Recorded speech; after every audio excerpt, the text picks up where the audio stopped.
یہ بات بھی گوش گزار کرتا چلوں کہ ہماری اس مجلس کے اندر فضیلت الشیخ جناب یونس خلیق صاحب حافظہ اللہ وہ تشریف لائے ہیں۔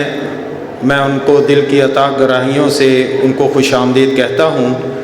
اسی طرح محترم جناب حضرت مولانا محمد صاحب اور اسی طرح محترم جناب مولانا طارق صاحب، یہ دونوں افراد بھی شرکت کر رہے ہیں ہماری اس مجلس میں۔ اللہ تعالیٰ ان کے بھی علم و عمل میں برکت عطا فرمائے۔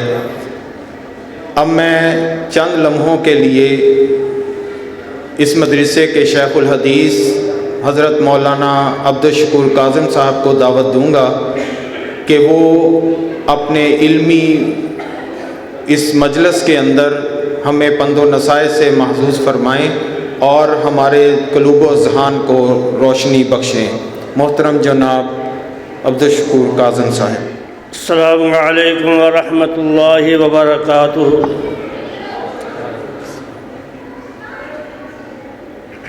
ان الحمد للہ والصلاة والسلام علی من لا نبی بعد، فاعوذ باللہ السمیع العلیم من الشیطان الرجیم، بسم اللہ الرحمن الرحیم۔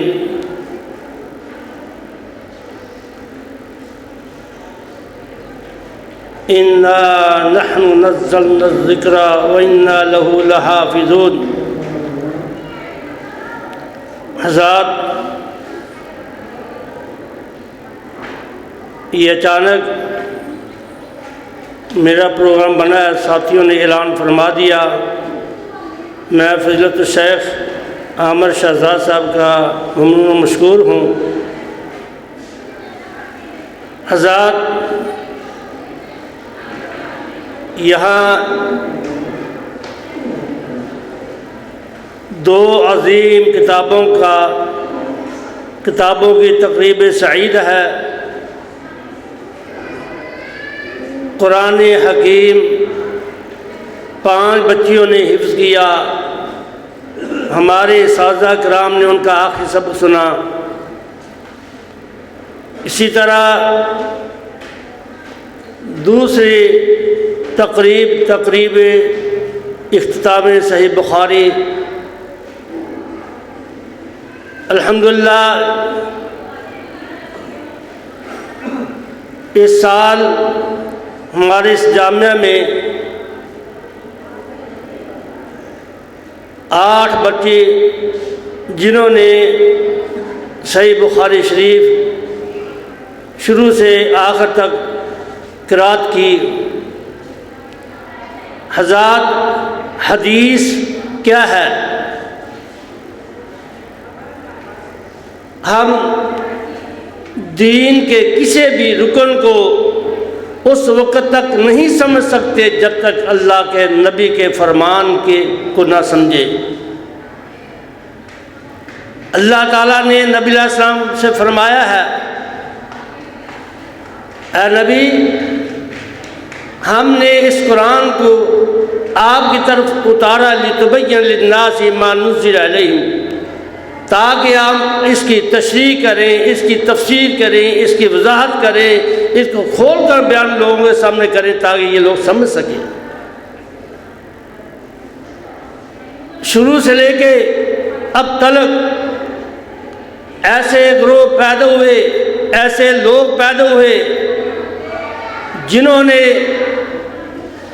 قرآن کے علاوہ حدیث کا انکار کیا اور حدیث کے منکر ہوئے۔ حضرت، میرے محترم بھائیوں، ساتھیوں، علماء کرام اور میری قابل صد احترام مائیں اور بہنیں، بیٹیاں، بہنیں، یہ ہمارا دین 2 چیزوں پر مشتمل ہے، جیسے کہ نبی علیہ السلام فرمایا، ترکت فیکم امرین لن تضلوا ما تمسکتم بہما کتاب اللہ و سنتی۔ 2 چیزیں جب تک ہم نہیں تھامیں گے اور اس پر عمل نہیں کریں گے، ہمارا دین مکمل نہیں، نہ ہماری کامیابی ہے۔ نماز کا مسئلہ لیں، اللہ تعالیٰ نے 700 بار قرآن پاک میں اقیم الصلاۃ فرمایا ہے، لیکن اس کے پڑھنے کا طریقہ، اس کو ادا کرنے کا طریقہ کیسا ہے؟ جب تک ہم حدیث کا مطالعہ نہیں کریں گے، حدیث پر عمل نہیں کریں گے، ہمیں نماز کا ادا کرنے کا طریقہ نہیں آیا۔ قرآن پاک میں وَآتُوا الزَّکاۃ کئی بار اللہ تعالیٰ نے فرمایا ہے، لیکن اس کی کیا ہے؟ زکوٰۃ کسے کہتے ہیں؟ کتنی ادا کرنی ہے؟ اس کا نصاب کتنا ہے؟ اس کی مقدار کتنی ہے؟ کب ادا کرنی ہے؟ یہ ہمیں حدیث سے سبق ملتا ہے۔ حدیث ہمیں یہ بیان کرتی ہے کہ یہ زکوٰۃ ایسے ادا کرنی ہے۔ اسی طرح دوسرے مسائل جتنے بھی ہیں، حج لے لیں، صدقہ خیرات لے لیں، زکوٰۃ لے لیں، اور اسی طرح جہاد لے لیں، معاشرتی مسائل، تجارتی مسائل اور اقتصادی مسائل، سیاسی مسائل جتنے بھی ہیں ہمیں قرآن حدیث سے حاصل ہوتے ہیں۔ حدیث نبی علیہ السلام، بعض لوگ کہتے ہیں، نبی علیہ السلام کا فرمان بھی ہے، لا تکتبوا عنی غیر القرآن فمن کتب فلیمحو، مجھ سے قرآن کے علاوہ کوئی اور چیز نہ لکھو، جس نے قرآن کے علاوہ کوئی اور چیز لکھی وہ مٹا دے۔ یہ ابتدائی دور میں تھا، ابتدائی دور میں تو کئی کچھ ہوا، کئی کچھ نہیں۔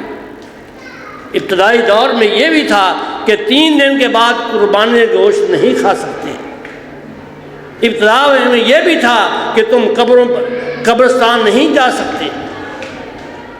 لیکن ہمارا اسلام 23 سالہ دور میں مکمل ہوا ہے، اور اس میں کبھی ایک چیز کی جائز نجائز اور یہ ہوتا رہا۔ آخر نبی علیہ السلام نے یہ فرما دیا کہ آپ نے حجۃ الوداع کے موقع فرمایا، اکتبوا لأبی شاہ، یمن کے ایک علاقے کا بادشاہ آیا، اس نے کہا مجھے یہ آپ کا خطاب، آپ کا جو خطبہ ہے مجھے لکھ دو۔ آپ نے صحابہ کرام سے فرمایا اکتبوا لأبی شاہ، ابو شاہ کو لکھ دو، یہ جو خطبہ ہے یہ لکھ دو اس کو۔ اور اسی طرح حضرت عبداللہ بن عمرو بن عاص رضی اللہ تعالیٰ عنہ، انہوں نے عرض کی یا رسول اللہ، میں آپ سے بہت سارے باتیں سنتا ہوں، حدیث سنتا ہوں، میں بھول جاتا ہوں۔ آپ نے فرمایا استعن بیمینک، اپنے دائیں ہاتھ سے یہ لکھو، مدد حاصل کرو، اس کو لکھنا شروع کر دو۔ اسی طرح حدیث کے بارے نبی علیہ السلام نے اپنے دور میں اس کو سینہ بسینہ اپنے صحابہ کرام تک پہنچایا، جو بھی اترتا آپ صحابہ کرام تک پہنچاتے، اور اس کے بعد صحابہ کرام اپنے سینوں میں محفوظ رکھتے۔ اور اس کے بعد پھر دوسرا دور آیا، صحابہ کرام نے اس کو اپنے پاس لکھا اور اپنے پاس اس کو محفوظ کیا۔ اس کے بعد تیسرا دور آتا ہے حضرت عمر بن عبدالعزیز رضی اللہ تعالی عنہ کا۔ انہوں نے صحابہ کرام جو موجود تھے اور جلیل قدر تابعین عظام، ان سے فرمایا کہ جو حدیثیں یاد ہیں وہ یاد رکھو، جو نہیں ہیں وہ ان کو تحریر کرو۔ انہوں نے تحریر کرنے کا حکم دیا اور تحریر کیا گیا۔ اہلکار یہ دور گزرتا گیا۔ 4 صدی ہجری کا یہ موقع آتا ہے کہ امام بخاری رحمۃ اللہ علیہ اور دیگر محدثین پیدا ہوتے ہیں۔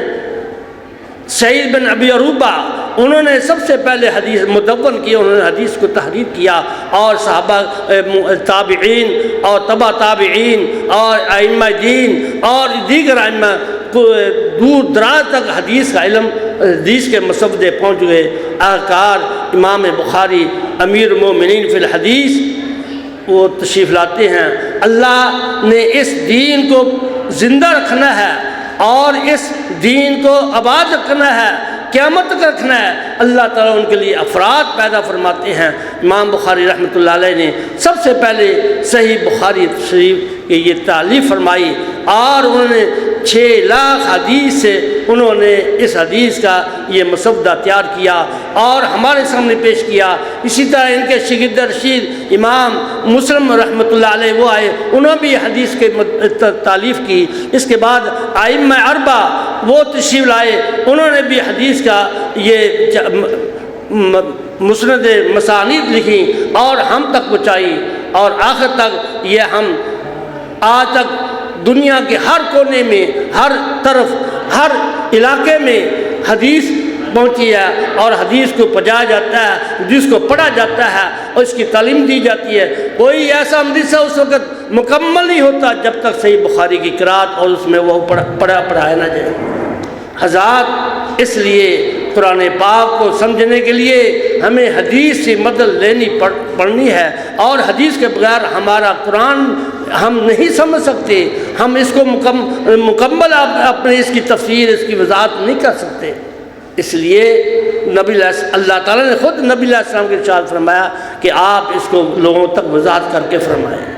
حضرات، یہ حدیث ایسا ذخیرہ ہے، ایسا ہے، میں بتاتا جاؤں، علماء کرام وحی کی دو قسمیں کرتے ہیں، وحی جلی اور وحی خفی۔ وحی جلی یہ قرآن پاک اللہ کے الفاظ اور لفظ بھی وہی اور کلمات بھی وہی جیسے اترے ہیں، معنی بھی اللہ تعالیٰ کے، الفاظ بھی اللہ تعالیٰ کے وہی ہماری شکل میں قرآن پاک موجود ہے۔ اور وہی خفی جو حدیث کی شکل میں مطلب مفہوم اللہ تعالیٰ کا الفاظ نبی علیہ السلام کے، نبی اکرم صلی اللہ علیہ وسلم کے الفاظ ہیں، اور اس کا جو انکار ہے وہ دین کا انکار کرے گا۔ اور نبی علیہ السلام نے وہ آخری موقع پر حجۃ الوداع کے موقع پر جو ارشاد فرمایا تھا، ترکت فیکم امرین لن تضلوا ما تمسکتم بہما کتاب اللہ و سنت رسولہ، یہ جب تک ہم دونوں کو سمجھیں گے نہیں، دونوں کو پڑھیں گے نہیں، دونوں پر عمل نہیں کریں گے، ہماری زندگی کامیاب والی زندگی نہیں بن سکتی۔ اور ہمیں کامیاب ہونا ہے تو ان دونوں چیزوں کو، دونوں کتابوں کو، دونوں وحیوں کو ہم نے پڑھنا ہے تاکہ ہم دنیا میں اور آخرت میں بھی کامیاب ہو۔ اللہ تعالیٰ ہمیں ایسا عمل، میں ان بچیوں کو خوش آمدید کہتا ہوں کہ جنہوں نے اور ان کے والدین جیسا کہ ہمارے محترم پروفیسر ڈاکٹر مسعود قاسم حفظ اللہ تعالیٰ فرما رہے تھے کہ میں ان والدین کو خوش آمدید کہتا ہوں جنہوں نے اپنے لخت جگروں کو، اپنے صاحبزادیوں کو، اپنی بچیوں کو اس تعلیم کے لیے وقف کیا اور انہوں نے تعلیم حاصل کی اللہ تعالیٰ، اور جب وہ دنیا سے چلے جائیں گے اور یہی بچیاں، یہی بچے ان کے لیے صدقہ جاریہ بنیں گے، ان کے درجات کی بلندی کا سبب بنیں گے۔ حضرات، آپ جانتے ہیں یہ دینی ادارے یہ اللہ تعالیٰ کی توفیق سے اور آپ ساتھیوں کے تعاون سے چلتے ہیں، باقی اس کے بغیر یہ مکمل ان کی تعارف اور ان کی رویداد ہمارے محترم مدیر جامعہ تعلیم القرآن والحدیث محترم حافظ شاد اشرف صاحب بیان کریں گے۔ میں ان سے درخواست کرتا ہوں کہ وہ آپ نے جامعہ کے گوشوارہ اور اس کے رویداد بیان کریں تاکہ ساتھیوں پر یہ روشن ہو جائے کہ یہ ادارے یہ کس طرح چلتے ہیں، کیسے چلتے ہیں۔ اللہ تعالی ہمیں عمل کرنے کی توفیق عطا فرمائے۔ محترم حافظ شاد اشرف صاحب۔